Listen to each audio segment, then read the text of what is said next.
Welcome to Season 2 of Time and Materials, a construction-only podcast powered by livecost.com, where we sit down with interesting people doing interesting things in construction. These construction experts kindly give us their time so that you can walk away with the tools to make better day-to-day decisions in your construction career. Hello, you're very welcome to a final end of year special of the Time and Materials podcast. So as I'm sitting here in the office, just about to wrap up the year, we decided, there's been a lot of uncertainty in the market. We've had a lot of really good guests on this year, and there's been a running team of questions that have ran through those guests a lot of time, which is probably me asking a lot of time unfair questions, on the spot questions to basically say, what does the next 12 or 18 months look like for the industry? But these people are around the industry, they're researching the industry, they're working with a lot of companies on the ground. So they definitely have the best perspective on this. And we thought, well, why not bring all this together and grab those different opinions and say, well, what was the PwC take on this versus the BNP Paribas take on this versus maybe, the take on certain issues, let's call it, like we had Jerry McCaughey on, Jerry talks with the Labour. So the idea of this was to sit back, enjoy, and get an idea of maybe what the next 12 to 18 months looks like for our industry, and maybe what some opportunities lie within there. So first of all, kicking off with Sinead Liu of PwC, I probably unfairly asked Sinead to take out the crystal ball and predict what the next period looks like for construction. Let's kick off with that one. With all of these challenges then, and there's a few that we've touched on even in this sort of brief conversation. I mean, inflation is the one that jumps out, Brexit, new ways of working. I mean, there's just a lot of challenges. I suppose, what does the next 12 months look like for the Irish construction industry? I need a crystal ball. I suppose, look, I heard an economist on Friday describe it as uncertain, and I know that maybe seems like a bit of a cop-out answer, but I think there is an awful lot of uncertainty, and the uncertainty is around how high will inflation go, or when will it peak? What will interest rates do? The higher they go, the more challenged even investors are around lending. And look, they're the backbone to an awful lot of the activity. Is ultimately the investors coming in, and then there's just the Russian or Ukraine war, broader economic outlook. But in saying all of that, like, we came out of COVID in a very strong position. And the economic outlook was very positive. Obviously, this year things have come under a bit of pressure, but I think fundamentally, or where I'm taking a lot of solace is, yes, kind of forecasts may be being revised downwards, but they're still predicting growth. And I think so long as we still have growth, we're in a very, very positive position. I do think the next kind of 9-12 months could be challenging, but again, fundamentally looking at the Irish construction sector, there is huge pent-up demand there, especially in the residential sector. Like, there is a requirement for units to be built. Fundamentally, the supply is just not there that's needed. The demand hasn't gone away, it's probably got worse. Still have huge commitments around capital investment, because again, that's critical to FDI, which is fundamental to the overall success of the broader economy.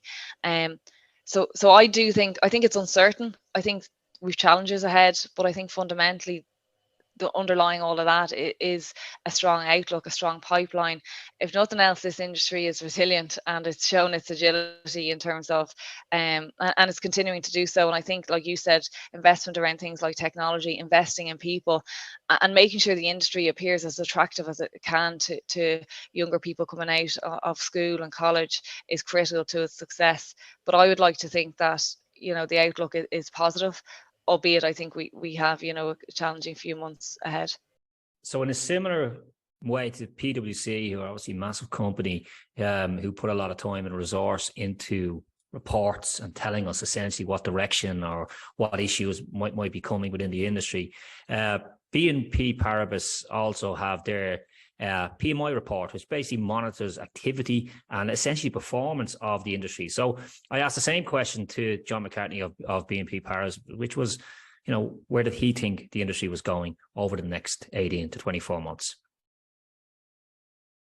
Okay. So with a sharp decline in what we've seen, especially with those July numbers, in your opinion, not yet time to panic.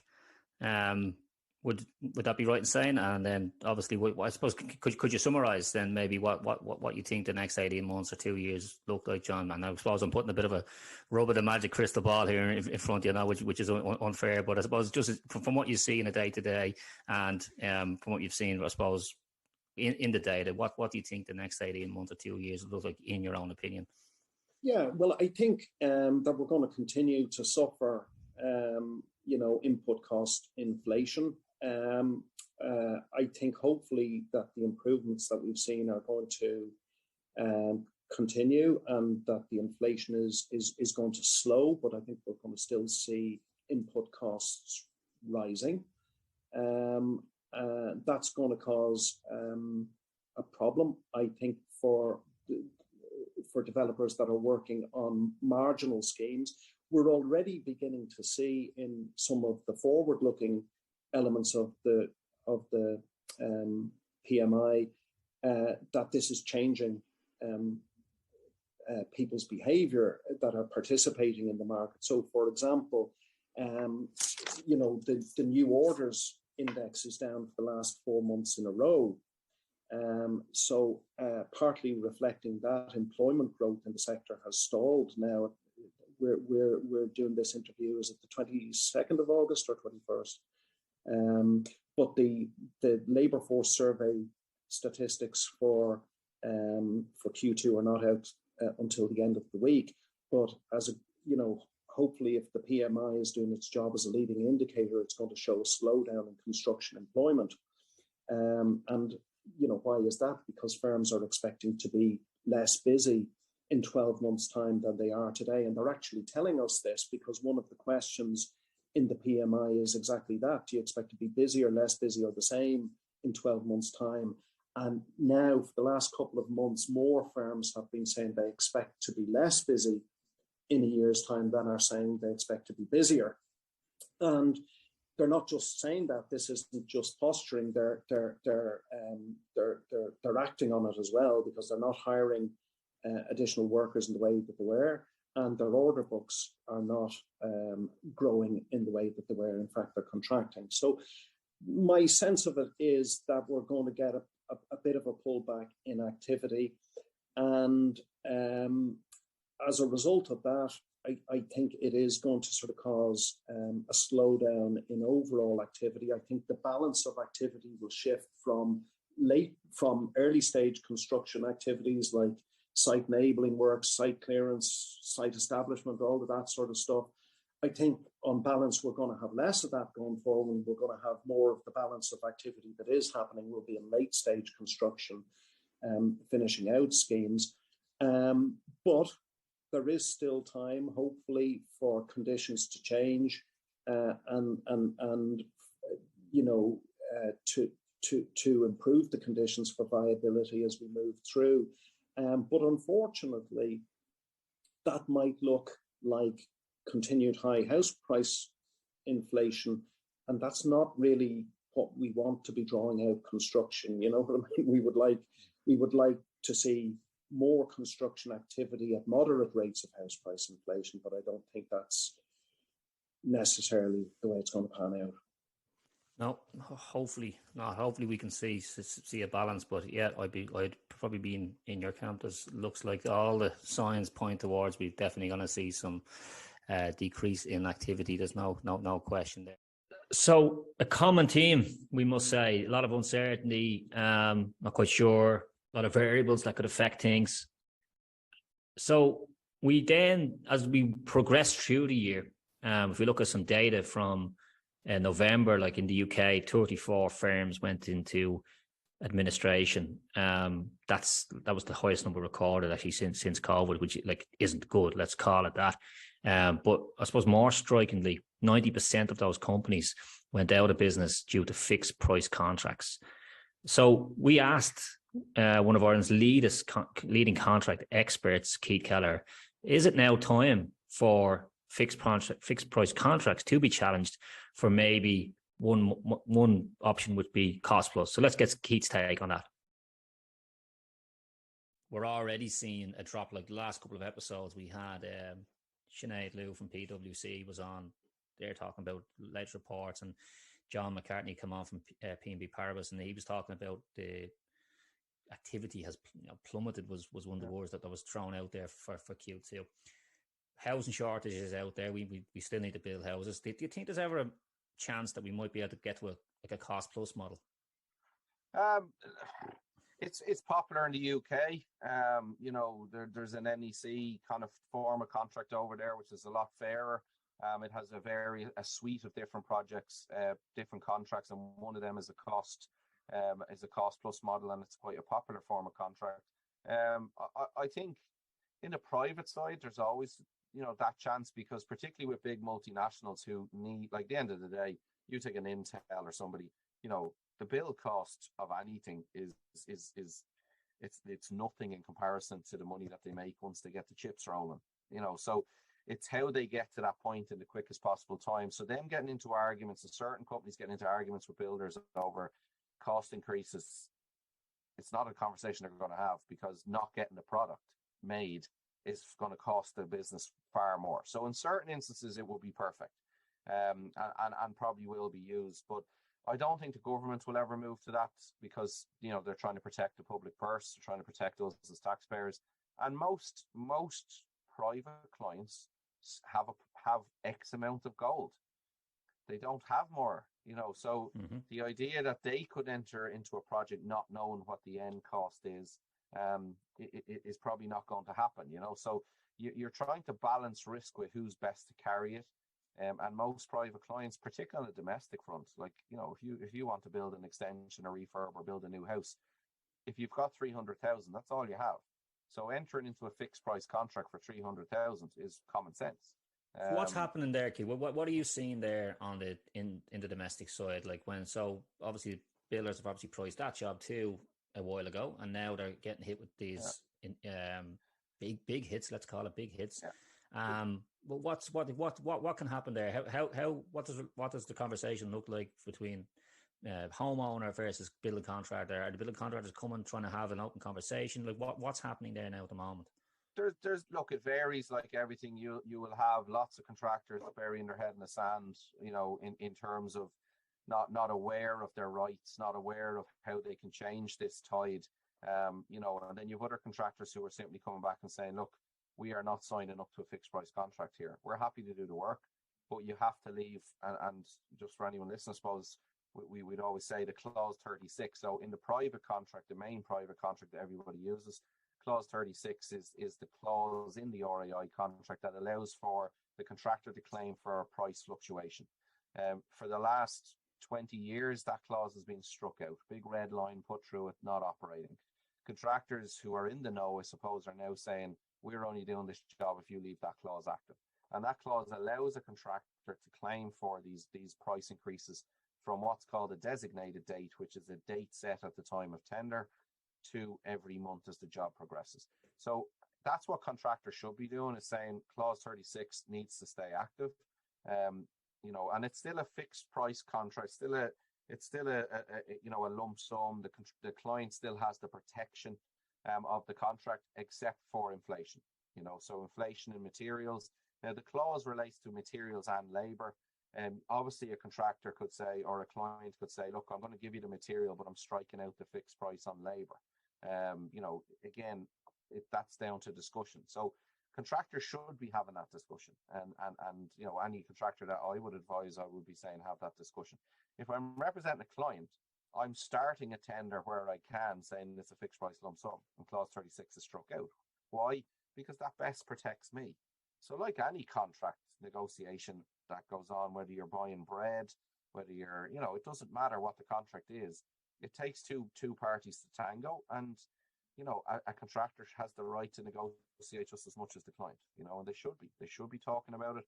And at the end of the day, what you don't want is a scenario where a builder goes bust because of this on your job and have to deal with that. And unfortunately, we've had a couple of occasions of that go on this year already. So with all uncertainty also becomes opportunity. And what about those in the trades? We wanted to see, what opportunities are out there for your plumbing contractors, your electrical contractors. So we asked two leading experts in both Adam Chapman and Alan Wilson, who were involved with plumbing sector and the electrical sector within the UK, we asked both what opportunities lie there for companies as we head into the next 12, 18, 24 months.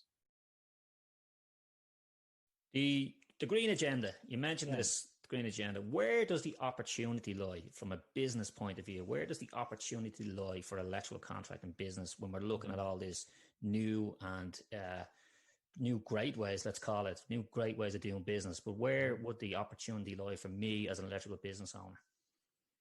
As an electrical business, I think, as I said earlier, Kieran, I think, there's probably a couple of distinct opportunities.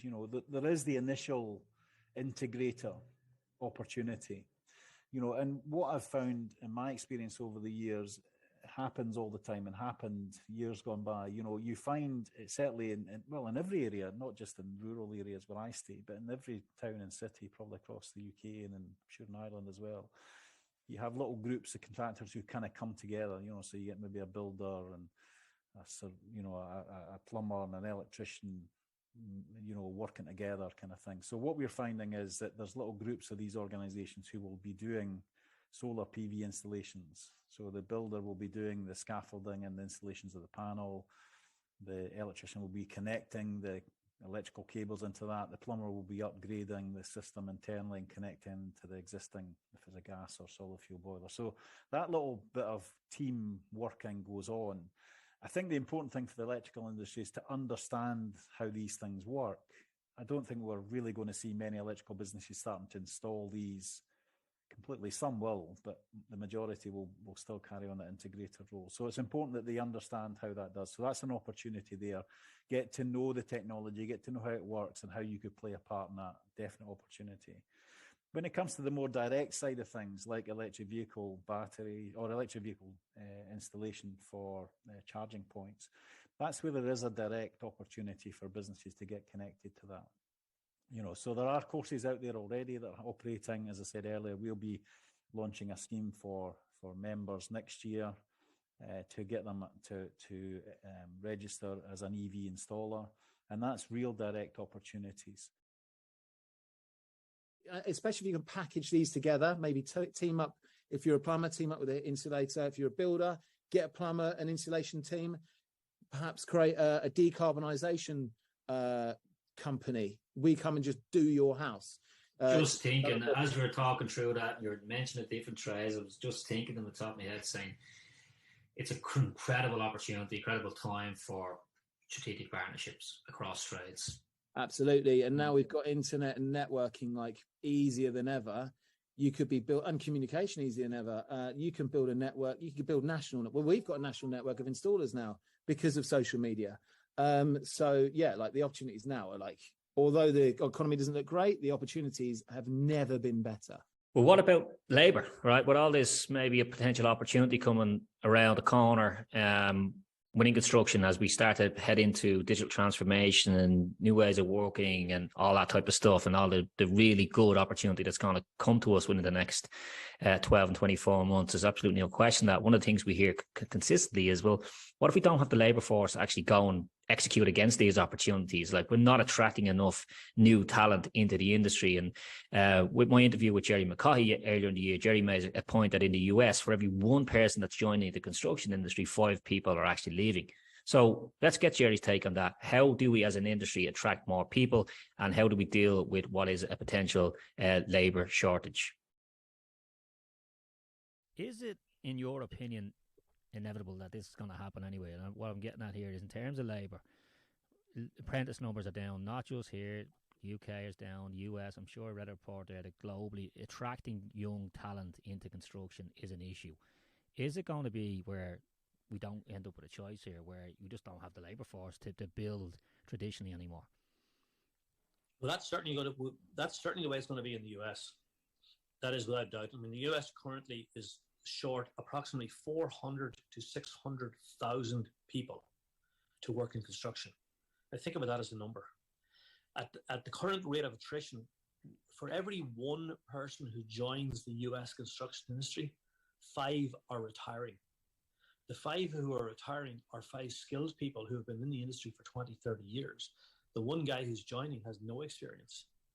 So when people talk about the fact that there's a labor shortage within the construction industry, certainly in the US, and I believe this will translate to Europe as well, you're only seeing the beginnings of it now.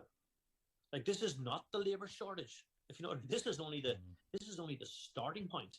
So if you were to go 5-10 years from now, this situation is going to be absolutely dramatically worse than it currently is. And a lot of this that I put down to is, if you think about a young person nowadays who goes out there, comes out, even if he goes out of high school, so I haven't gone to college, come out of high school, and they're grown up with an iPhone in one hand and an iPad in the other, and you show them a job site out in the cold and the wind and the rain and ask them to pick up concrete blocks or swing a hammer, and they can go down the road and work for Amazon or Google in some air-conditioned or heated building out away from the elements for pretty much the same money. What do you think they're going to do? They're just, you can't attract them in because they're just not. They've gone past that. I'm not saying it's good or it's right that that's what's happened. I'm just facing reality. That's just what has happened. There's very few people coming out of school today who actually say, I want to be out in the cold and the wind and the rain and the wet, swinging a hammer or lifting a concrete block. They just don't want to do it. So you're faced with what the Irish did many years ago, which was they went off to these other countries and did that kind of work. They went to the UK, they went to Australia, they went to the United States. Now, we're going to have to bring people in to do it, or we change what we're doing.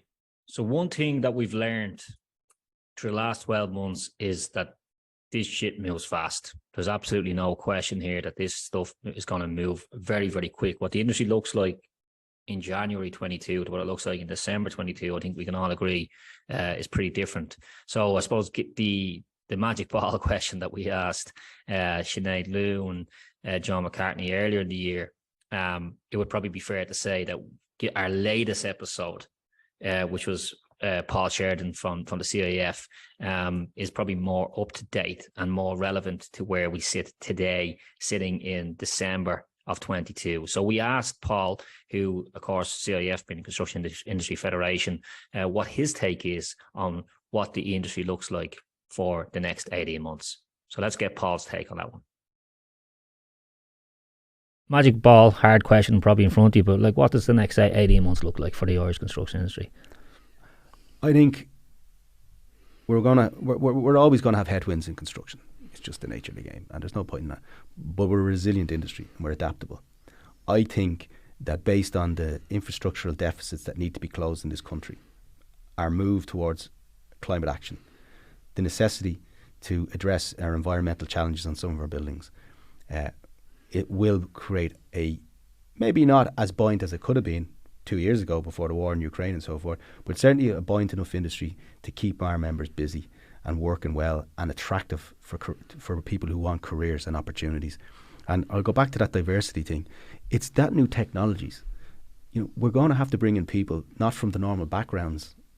We're going to have to bring in more females and people outside of Irish culture into our industry to help us adapt these new technologies. That's the reality. So I think it's exciting.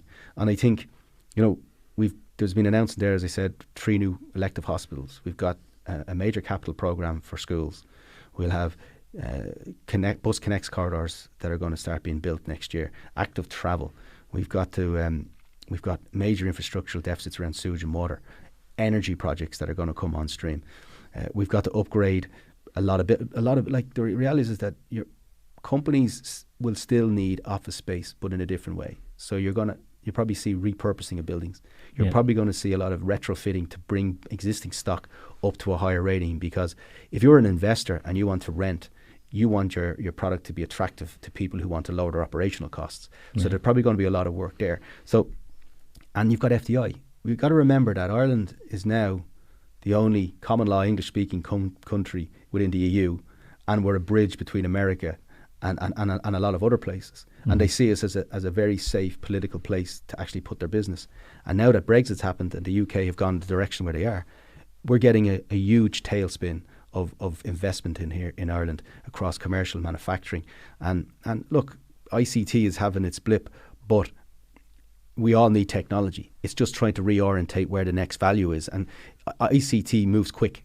It changes, it sees the new value stream, and then it goes for it, and suddenly you'll see it getting over fast. So it might shift to other areas where we'll see more commercial investment. So on the broadly speaking, and everything is life is full of unforeseens or unknown unknowns. But I would say, from even talking to my own members, that they'd be cautiously confident in terms of where we're going, because that's their nature.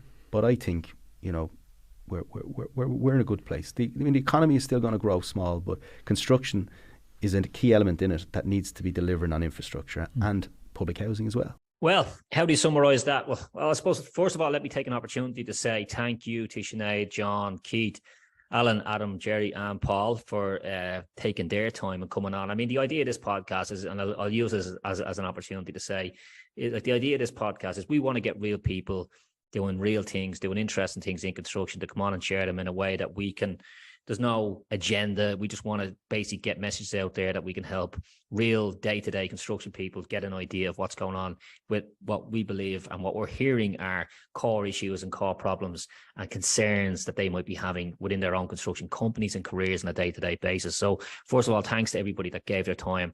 And as a heads up, we have some phenomenal guests lined up into the new years where we really want to take this to another level, because some of the messages and support that we're getting is giving us a lot of energy just to keep this going, and not just keep it going, but to actually start to lift it another level or two. So how do you summarize that? How do you summarize 22? Uncertainty is probably a word that comes straight to my mind, but opportunity is something that I'm feeling overpowers and overwhelms the uncertainty. And not just from the guests that we've spoke to. We, and in my own day-to-day company and sitting in this office here today, we deal with hundreds of construction companies.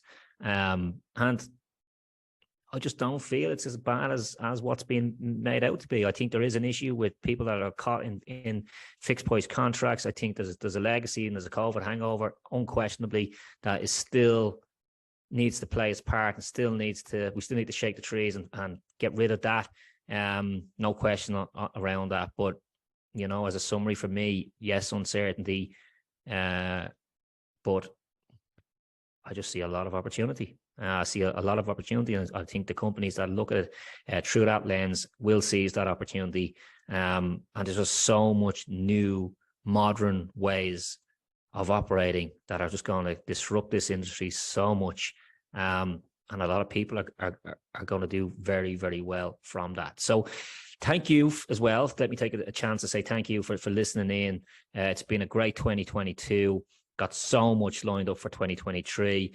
And feel free to reach out to us on LinkedIn or wherever you listen into this, and feel free to drop in any comments, and we're always open to having conversations with interesting people doing interesting things in construction. So have a great New Year's, and we look forward to seeing you on the next episode in 2023. Thanks from me. Time and Materials is brought to you by LiveCost, the construction software fully designed to manage your construction financial forecasts.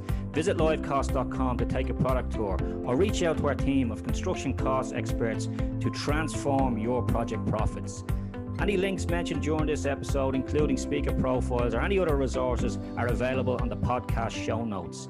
Your feedback is also welcome. We would really appreciate if you could take a moment to leave us a review or email your comments, guest suggestions to hello@timeandmaterials.com. Finally, if you haven't done so already, please don't forget to subscribe. Thank you for listening. Until next time, I'm your host, Kieran Brennan.